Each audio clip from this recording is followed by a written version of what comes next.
আসসালামু আলাইকুম, সবাই কেমন আছেন? আজকে লাউ দিয়া ডাল দিয়া রান্না করতেছি। বাগার দিব, এখন ডাল হয়ে গেছে। রান্না করব, পাটের শাক ভাজবো, ভেন্ডি কাটতে হবে, ভেন্ডি ভাজবো, আর ডাল দিয়ে বড়া বানাবো। ডাল বলকে করেছে, এখন এই গুঁড়া মাছ দিয়ে টমেটো আলু দিয়ে মেখে বসায় দিব এখন চুলার ভিতরে।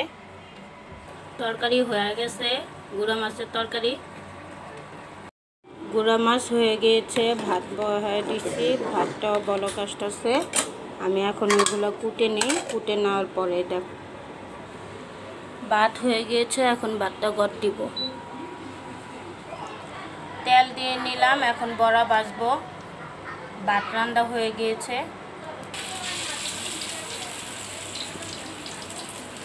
এই বড়া ভাজতেছি, এখন উল্টায় নেব। এই যে বড়া ভাজতেছি, মেয়েটা অনেক বিরক্ত করে, কান্দার আওয়াজ তো শুনতেছেন। এখন মেয়েটারও সামলাই দেয়া।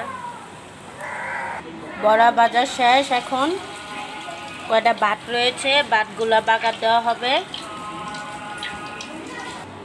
আপনাদের ঘরেও থাকলে ভাত এরকম ভাত বাগার দিবেন তেল মরিচ দিয়ে, দেখবেন খেতে অনেক ভালো লাগে।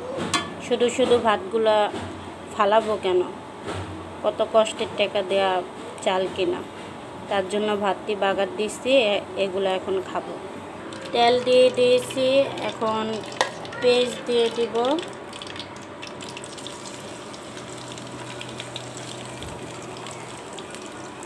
ভেন্ডিটা বসায় দিয়েই ভাত খেতে যাব। আজকে ভাত খাওয়া দেরি হয়ে যেতেছে। কাঁচামরিচ দিয়ে দিয়েছি, এখন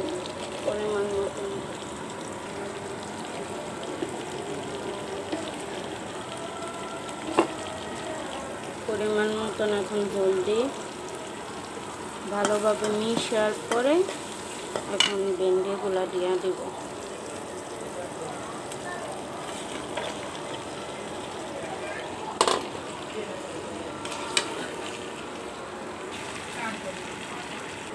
ভেন্ডিটা একটু ভাজা ভাজা করছি, ভাজা না হলে বলে ভালো লাগে না। এখন পাটের শাকের জন্য পেঁয়াজ দিয়ে দিলাম, বেশি করে পেঁয়াজ দিয়ে দিলাম সব। এখন ভাজা করে শাক দিয়ে দিব। পেঁয়াজটা এরকম করে তারপরে শাকগুলো দিয়ে দিই। একটা কি ভুল করছিলাম, ছোট কড়াইয়ে দিয়া আডেই না, পরে এখন বড় কড়াইতে দিয়া দিচ্ছি। শাক রান্না শেষ, এখন মাছ ভাজবো। মাছের জন্য তেল দিয়া দিই, মাছটি দিয়া দিই। ছোট ছোট করে কাটতে লইছি মাছ, লাউ দিয়ে রান্না করব। পেঁয়াজটা ভাজতেছি, ভাজা হইলে মশলা কষাবো। পানি দিয়ে দিলাম। আমার হাজব্যান্ড সবসময় লাউ দিয়ে বা মাছ দিয়ে ভাঙ্গা চুরা খাইতে চায়, ওইভাবে আমি আবার খাইতে পারি না।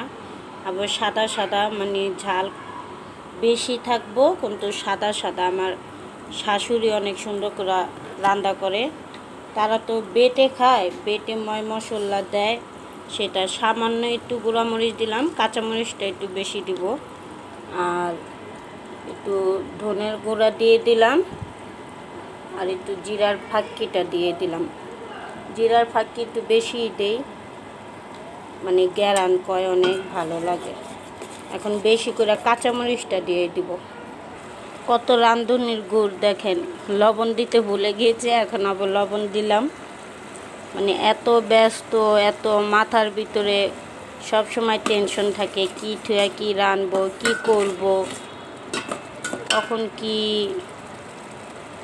করা হয়, সব কিছু তো আর শেয়ার করতে পারি না, শেয়ার করব। দেখেন কি সুন্দর কষানো হয়ে গিয়েছে। এখন এই যে লাউগুলা দিয়ে দিই, কষানো হোক ভালোভাবে। লাউটা কষানো হয়ে গেছে, এখন আমি মাছগুলো দিয়ে দিই। মাছ দিয়ে মাছ ঢেলে দিই। এই যে মাছ ভেজে ফেলেছিলাম।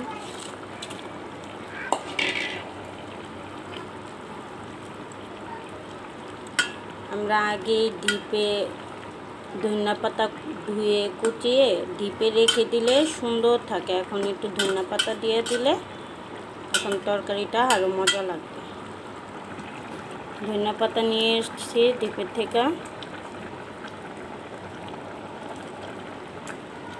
এখন এটা দিয়ে দিলাম। আমাদের তরকারি রান্না শেষ। আমার হাজবেন্ড এভাবে ভালোবাসে অনেক, আর আমার হাজবেন্ডের সব সময় মাছ খেতে ভালোবাসে। সবাই লাইক, শেয়ার, কমেন্ট করবেন, দোয়া করবেন। সবাই ভালো থাকবেন। আল্লাহ হাফেজ। আসসালামু আলাইকুম।